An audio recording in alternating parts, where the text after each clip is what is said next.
Hello guys, हम आज की कक्षा में बात करने वाले हैं क्लास 10 के जितने भी वीवीआई ऑब्जेक्टिव हैं उसी के बारे में बात करने वाले हैं।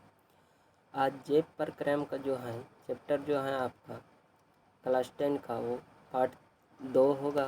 तो आज की कक्षा को हम यहीं पर शुरू करते हैं बिना विलम्ब किए हुए। तो पहला क्वेश्चन है मेरा कि जीवाणु वायुमंडल से क्या ग्रहण करते हैं। ऑप्शन ए में है नाइट्रोजन, ऑप्शन बी में है ऑक्सीजन, ऑप्शन सी में है फास्फोरस और ऑप्शन डी में है कार्बन। तो जीवाणु वायुमंडल से क्या ग्रहण करते हैं तो नाइट्रोजन। इसका ऑप्शन नंबर ए जो है सही हो जाएगा। क्या हो जाएगा? नाइट्रोजन। फिर मेरा अगला क्वेश्चन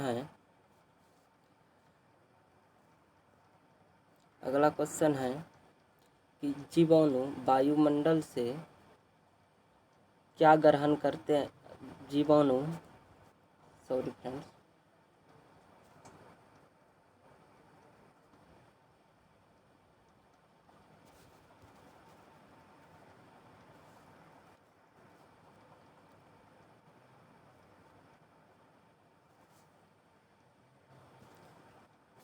शुरू करते हैं फिर से। तो दूसरा क्वेश्चन है कि जीवाणु वायुमंडल से नाइट्रोजन ग्रहण करते हैं किस रूप में। यानी कि जीवाणु वायुमंडल से नाइट्रोजन ग्रहण करते हैं किस रूप में। तो ऑप्शन ए में है कार्बन के रूप में, ऑप्शन बी में है हाइड्रोजन के रूप में और ऑप्शन सी में है ऑक्सीजन के रूप में और ऑप्शन डी में है नाइट्रोजन के रूप में। तो इसका जो है ऑप्शन नंबर डी जो है सही हो जाएगा कि जीवाणु वायुमंडल से नाइट्रोजन ग्रहण करते हैं किस रूप में तो नाइट्रोजन के रूप में। फिर मेरा अगला क्वेश्चन है अमीबा एक जीव है। ऑप्शन ए में है एक कोशिकीय, ऑप्शन बी में है बहुकोशिकीय और ऑप्शन सी में है दोनों और ऑप्शन डी में है इनमें से कोई नहीं। तो अमीबा जो है ये एक कोशिकीय जीव है। तो ऑप्शन नंबर ए जो है इसका सही हो जाएगा। अगर आप इन सभी क्वेश्चनों का आंसर अगर आप जानते हैं तो हमें कमेंट बॉक्स में ज़रूर बताएं। फिर मेरा अगला क्वेश्चन है कि निम्नलिखित में से कौन सा एक कोशिकीय जीव है। ऑप्शन ए में है यूग्लिना, ऑप्शन बी में है पैरामीशियम और ऑप्शन सी में है अमीबा और ऑप्शन डी में है इनमें सभी। तो यूग्लिना, पैरामीशियम और अमीबा जो है ये तीनों क्या हैं एक कोशिकीय जीव हैं। तो ऑप्शन नंबर डी जो है इसका सही आंसर हो जाएगा इनमें सभी। फिर मेरा अगला क्वेश्चन है अमीबा अपना भोजन किसके द्वारा पकड़ता है। तो ऑप्शन ए में है कुटपात पर से, ऑप्शन बी में है मुंह से, ऑप्शन सी में है दोनों से और ऑप्शन डी में इनमें से कोई नहीं। तो अमीबा जो है अपना भोजन जो पकड़ता है वो कुटपात के द्वारा पकड़ता है। यानी किसके द्वारा पकड़ता है? कुटपात के द्वारा पकड़ता है। ठीक है, तो उम्मीद करते हैं कि आपको समझ में आ गया होगा। फिर मेरा अगला क्वेश्चन है कि भोजन का पाचन कहाँ से शुरू होता है। ऑप्शन ए में है अग्नाशय से, ऑप्शन बी में है मुंह से, ऑप्शन सी में है ग्रासिका से और ऑप्शन डी में है अमाशय से। तो भोजन का पाचन कहाँ से शुरू होता है तो मुंह से। तो ऑप्शन नंबर बी जो है इसका क्या हो जाएगा? सही हो जाएगा। फिर मेरा अगला क्वेश्चन है कि मुंह से अमाशय तक भोजन किसके सहायता से ले जाया जाता है। यानी कि मुंह से अमाशय तक भोजन किसके द्वारा यानी किसके सहायता से ले जाया जाता है। तो ऑप्शन ए में है ईसोफेगस के द्वारा, ऑप्शन बी में है निगल के द्वारा, ऑप्शन सी में है कंठ द्वारा और ऑप्शन डी में है इनमें से कोई नहीं। तो मुंह से जो भोजन अमाशय तक ले जाया जाता है तो इसको क्या बोलते हैं तो ईसोफेगस के द्वारा। यानी किसके द्वारा पहुंचता है तो ईसोफेगस के द्वारा। फिर मेरा अगला क्वेश्चन है हाइड्रोक्लोरिक अम्ल का निर्माण कहाँ होता है। ऑप्शन ए में है अमाशय में, ऑप्शन बी में है अग्नाशय में और ऑप्शन सी में है यकृत में और ऑप्शन डी में है पित्ताशय में। तो हाइड्रोक्लोरिक अम्ल का जो निर्माण होता है वो किस में होता है? अमाशय में। फिर मेरा अगला क्वेश्चन है अमाशय से कौन सा एंजाइम निकलता है। तो अमाशय से कौन सा एंजाइम निकलता है? तो ऑप्शन ए में है पेप्सिन, ऑप्शन बी में है ट्रिप्सिन और ऑप्शन सी में है इमाइलेज और ऑप्शन डी में है लाइपेज। तो अमाशय से जो एंजाइम निकलता है वह कौन सा निकलता है? तो पेप्सिन। कौन सा एंजाइम निकलता है? पेप्सिन। ठीक है, फिर मेरा अगला क्वेश्चन है, अमाशय से एक प्रोटीन पाचक एंजाइम निकलता है जो क्या है? तो ऑप्शन ए में है पेप्सिन, ऑप्शन बी में है लाइपेज और ऑप्शन सी में है ट्रिप्सिन और ऑप्शन डी में इमाइलेज। तो ऑप्शन ए नंबर जो है इसका सही हो जाएगा क्या? पेप्सिन।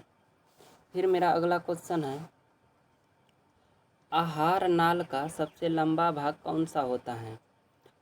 तो ऑप्शन ए में है छोटी आंत, ऑप्शन बी में है बड़ी आंत और ऑप्शन सी में है दोनों और ऑप्शन डी में इनमें से कोई नहीं। तो आहार नाल का सबसे लंबा भाग कौन सा होता है? तो छोटी आंत। ऑप्शन नंबर जो ए जो है इसका सही हो जाएगा। फिर मेरा अगला क्वेश्चन है, हरी घास में क्या पाया जाता है? तो ऑप्शन ए में है प्रोटीन, ऑप्शन बी में है वसा और ऑप्शन सी में है कार्बोहाइड्रेट और ऑप्शन डी में है सेल्यूलोज। तो हरी घास में क्या पाया जाता है? तो सेल्यूलोज। ऑप्शन नंबर डी जो है इसका सही हो जाएगा। फिर मेरा अगला क्वेश्चन है कि पीत रस किससे स्रावित होता है? तो ऑप्शन ए में है अग्नाशय से, ऑप्शन बी में है अमाशय से, ऑप्शन सी में है पित्ताशय से और ऑप्शन डी में है यकृत से। यानी पीत रस किससे स्रावित होता है? तो यकृत से। अगर आपसे ये पूछा जाता कि पीत रस कहाँ पे यानी किससे स्रावित होता है? तो यकृत से। अगर आपसे ये पूछा जाता कि पीत रस किस में जमा रहता है? तो उसको क्या बोलते हैं? पित्ताशय। यानी अगर आपसे ये पूछता कि पीत रस किस में जमा होता है? तो पित्ताशय में। फिर मेरा अगला क्वेश्चन है, ट्रिप्सिन एंजाइम किससे स्रावित होता है? तो ऑप्शन ए में है अग्नाशय, ऑप्शन बी में है अमाशय और ऑप्शन सी में है यकृत और ऑप्शन डी में है छोटी आंत। तो ट्रिप्सिन एंजाइम जो है ये किससे स्रावित होता है? तो अग्नाशय से। ऑप्शन नंबर ए जो है इसका क्या हो जाएगा? सही हो जाएगा। फिर मेरा अगला क्वेश्चन है, वसा की पाचन करने के लिए किस एंजाइम की आवश्यकता होती है? तो ऑप्शन ए में है ट्रिप्सिन, ऑप्शन बी में है लाइपेज एंजाइम और ऑप्शन सी में है इमाइलेज और ऑप्शन डी में है इनमें से कोई नहीं। तो वसा की पाचन करने के लिए किस एंजाइम की आवश्यकता होती है? तो ट्रिप्सिन की। ठीक है, ऑप्शन नंबर इसका ए जो है वो सही हो जाएगा।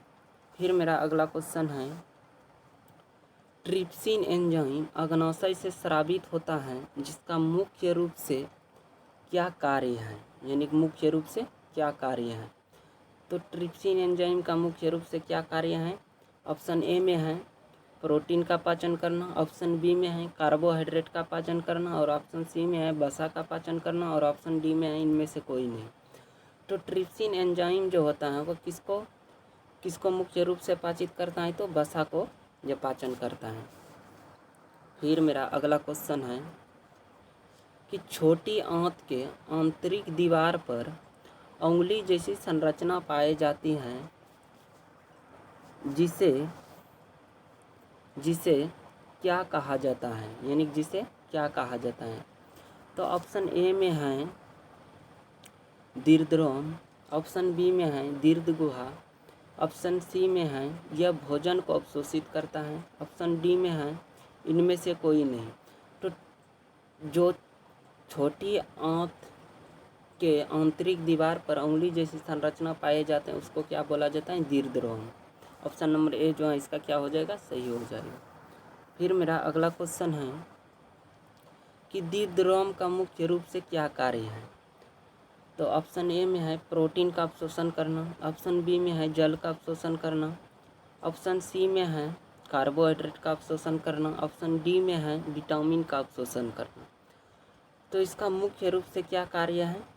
तो कार्बोहाइड्रेट का अवशोषण करना। दीर्घद्रोम का मुख्य रूप से क्या काम है? तो कार्बोहाइड्रेट का अवशोषण करना। दांत का सबसे कठोर परत कौन सा होता है? तो ऑप्शन ए में है इनामेल, ऑप्शन बी में है डेंटाइन, ऑप्शन सी में है दोनों और ऑप्शन डी में इनमें से कोई नहीं। तो दांत का सबसे कठोर परत कौन सा होता है? तो इनामेल। ऑप्शन नंबर ए जो है इसका सही हो जाएगा। फिर मेरा अगला क्वेश्चन है, दांत के आंतरिक भाग को क्या कहा जाता है? ऑप्शन ए में है इनामेल, ऑप्शन बी में है डेंटाइन, ऑप्शन सी में है सोडियम और ऑप्शन डी में है कैल्शियम। तो दांत के आंतरिक भाग को क्या कहा जाता है? तो डेंटाइन।